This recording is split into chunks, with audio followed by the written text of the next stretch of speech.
America ও মিত্রদের সাথে যুদ্ধের প্রস্তুতি নিচ্ছে ইরান, হামলা হবে ইসরায়েলেও, পশ্চিমাদের কি হুঁশিয়ারি দিল তেহরান।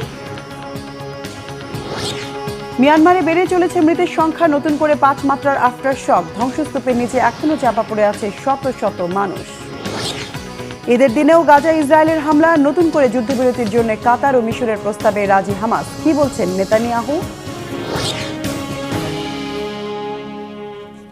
আসসালামু আলাইকুম, দেখছিলেন Bangla Vision world news headline.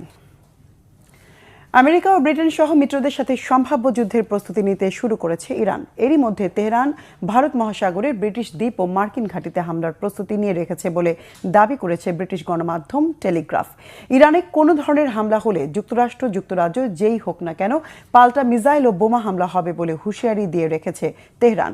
একই সাথে কৌশলগত কারণে কিছুটা কালক্ষেপণ হলেও শীঘ্রই ইসরায়েলের পূর্ব ঘোষিত অপারেশন 2 প্রমিস 3 নামে হামলা